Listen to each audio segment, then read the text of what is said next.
Assalamualaikum warahmatullahi wabarakatuh. Alhamdulillah, pada pagi hari ini kami berada di sekitar kawasan kuburan Baqi', dan dari belakang kita lihat nampak di sana menara malam Masjid Nabawi.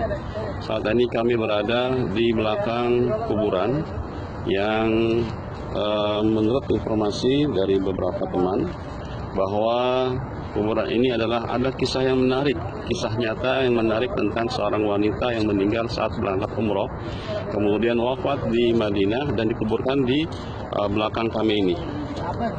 Nah, kisahnya adalah wanita ini ketika melaksanakan umroh dan kemudian berziarah ke Madinah, beliau kemudian meninggal dunia. Dan pada saat meninggal dunia, beliau kemudian tidak ada yang mengurus karena beliau ikut sebuah travel, di mana travel itu hanya dibimbing oleh mukimin yang ada di sini. Dan mukimin ini diindikasikan bukan pegawai travel secara resmi, hanya pegawai cabutan. Sehingga kalau mukimin ini ataupun pembimbing haji ini, pembimbing umroh ini mengurus jenazah, maka dia akan mendapatkan permasalahan secara imigrasi. Akhirnya jenazah itu dibawa oleh petugas Saudi di rumah sakit dan menunggu siapa yang akan mengurusnya sampai sekitar tersimpan 1 minggu atau 7 hari. Nah, kemudian tidak dikuburkan kecuali dengan izin salah seorang daripada keluarga almarhumah. Nah, pada saat itu ya pembimbing yang merasa bertanggung jawab ini, ataupun dia khawatir juga terkena hukuman aturan imigrasi, akhirnya suatu saat ketemu dengan seorang pembimbing yang resmi, minta tolong agar seorang jamaahnya yang telah wafat dan diletakkan di rumah sakit di Madinah ini untuk disegerakan diuruskan karena sudah 7 hari, seminggu belum diurus. Akhirnya dibantulah oleh pembimbing yang resmi ini. Kemudian setelah itu, singkat cerita, ibu ini diurusnya, kemudian disolatkan jenazahnya di Masjid Nabawi, dihadiri oleh banyak jamaah yang hadir di Madinah ini, dan kemudian dikuburkan di kuburan Baqi' yang nampak di belakang saya ini. Singkat cerita, kemudian pembimbing yang resmi ini setelah mengurus jenazahnya almarhumah ini, beliau di malam hari tidur. Ketika tidur, kemudian ya, pembimbing ini bermimpi ketemu dengan almarhumah yang tadi pagi, tadi siang diurusnya, dikebumikan di sini.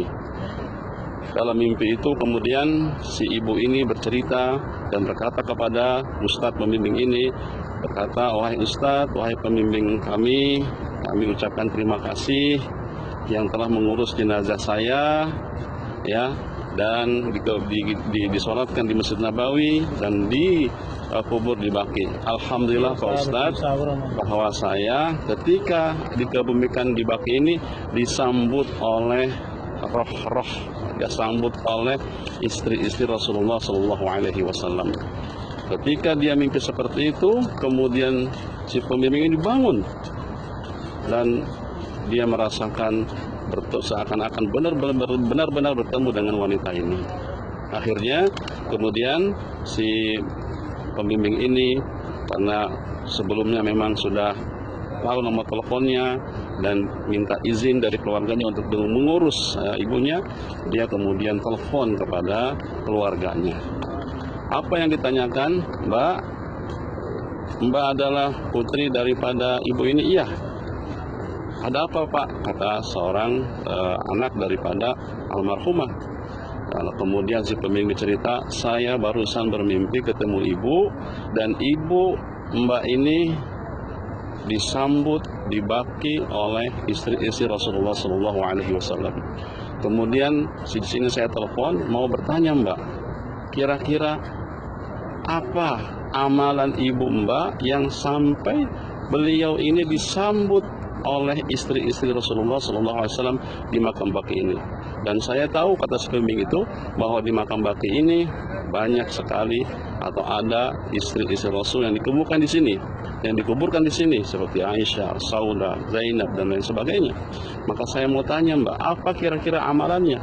Si Mbak bilang kepada si pembimbing itu dalam teleponnya, Ustadz, ibu saya sejak 20 tahun mengamalkan menyisihkan uang untuk diberikan kepada anak yatim. Subhanallah, sebuah pelajaran yang baik buat kita semua. Apabila kita peduli kepada anak yatim, ternyata dicintai oleh Rasul, dicintai oleh istri-istri Rasul Sallallahu Alaihi Wasallam.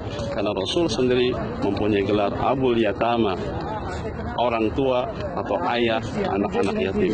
Wajar kemudian si ibu yang rajin memberikan sodakohnya, memberikan kepeduliannya kepada anak-anak yatim, disambut arwahnya oleh istri-istri Rasulullah Sallallahu Alaihi Wasallam.